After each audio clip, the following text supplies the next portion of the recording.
नमस्कार दोस्तों, मैं हूं प्रतीक। स्वागत है आप सभी का मेरे चैनल। तो भाई बहुत सारे लोग ये बोलते हैं कि गाड़ियों में बिल्ड क्वालिटी मायने नहीं रखती है। अगर गाड़ी रिलायबल है, फीचर लोडेड है और दबा की माइलेज देने वाली है तो वही सब कुछ है। मजबूती तो बस कहने के लिए होती है।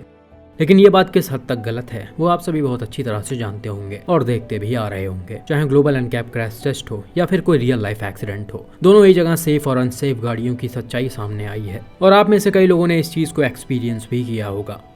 हालांकि इसी के साथ ये भी बताया जाता है कि सेफ कार तो खरीदना ही चाहिए, लेकिन सेफ ड्राइविंग करना उससे भी कहीं ज्यादा जरूरी होता है, क्योंकि हद से ज्यादा तेज रफ्तार वाले एक्सीडेंट में कोई गाड़ी काम नहीं आती है। और ये चीज आप इस एक्सीडेंट में भी देख सकते हैं, जिसे उत्तर प्रदेश से कई सारे व्यूअर्स ने शेयर किया है। यह एक्सीडेंट रिसेंटली उत्तर प्रदेश के मुजफ्फरनगर में मारुति सुजुकी सियाज और कंटेनर के बीच हुआ है। रिपोर्ट के मुताबिक सुबह करीब 4 बजे के आसपास सियाज से 6 पैसेंजर्स दिल्ली देहरादून हाईवे से होते हुए हरिद्वार की तरफ जा रहे थे। तभी छपार के पास सामने चल रहे कंटेनर से उनके कार की टक्कर हो गई। टक्कर का एग्जैक्ट रीजन सामने नहीं आ पाया है, लेकिन ऐसा बताया जा रहा कि सियाज की स्पीड काफी ज्यादा तेज थी, जिस वजह से ड्राइवर कंट्रोल नहीं कर पाया और सीधा कंटेनर में घुस गया। इसके अलावा ये भी हो सकता है कंटेनर ड्राइवर ने किसी वजह से सडन ब्रेक अप्लाई कर दिया हो। जो भी वो टक्कर इतना ज्यादा भयानक था कि सियाज कंटेनर के अंदर घुसते हुए काफी दूर तक चली गई है और इसके परखच्चे उड़ गए। आप क्लियरली देख सकते हैं सेडान का फ्रंट से लेकर सी पिलर तक सब कुछ काफी बुरी तरह से डैमेज हो गया है। इसके सारे पिलर्स कोलैप्स हो गए, डोर्स टूट गए और केबिन भी तहस नहस हो गया। बात करें अंदर बैठे लोगों की तो अनफॉर्चुनेटली इसमें सभी पैसेंजर्स की ऑन द स्पॉट डेथ हो गई।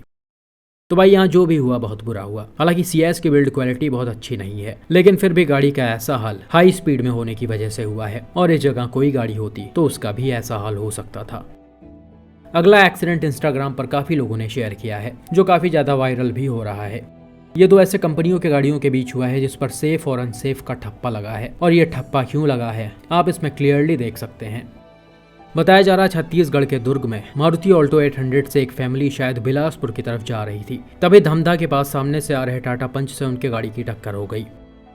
टक्कर का एग्जैक्ट रीजन क्या था या गाड़ियों की स्पीड कितनी थी वो मेंशन नहीं किया गया है, लेकिन जैसा कि आपको साफ साफ दिख रहा होगा ये एक 2 लेन हाईवे है, यानी सिंगल लेन रोड है। और ऐसे रोड्स पर इस तरह के एक्सीडेंट्स का मेनली एक ही रीजन होता है, हाई स्पीड में ओवरटेकिंग। लोग जल्दबाजी में अपने आगे चल रहे गाड़ियों को ओवरटेक करते हैं और जज नहीं कर पाते कि ऑपोजिट साइड से आने वाली गाड़ी की दूरी कितनी है। हालांकि यहाँ क्लियरली नहीं बोल सकते हैं कि कौन ओवरटेक कर रहा था। ऑल्टो अपने साइड में दिख रही है तो हो सकता है पंच वाला ओवरटेक कर रहा हो। वहीं ये भी हो सकता है कि ऑल्टो खुद ओवरटेक करते हुए पंच से लड़कर घूम गई हो और सड़क से नीचे उतर गई हो, कुछ भी हो सकता है।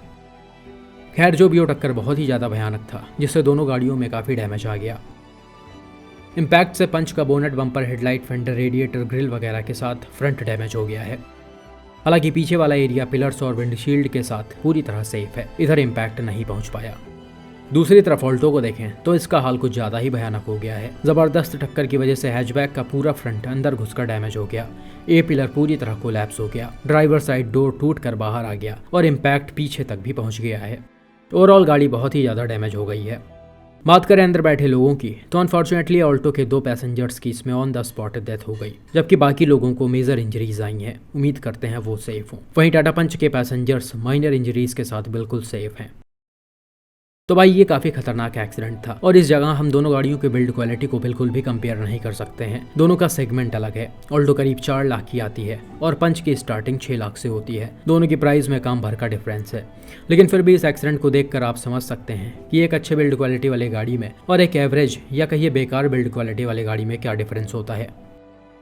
इन गाड़ियों को एटलीस्ट थोड़ा बहुत मजबूत तो बनाना ही चाहिए, ताकि ऐसे एक्सीडेंट्स में पैसेंजर्स सर्वाइव कर ले जाएं। 4 लाख कम नहीं होते हैं।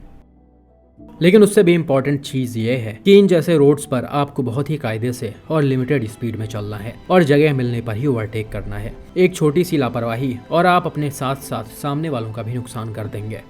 बाकी आप सभी का इस एक्सीडेंट पर क्या मानना है कमेंट में बताइए।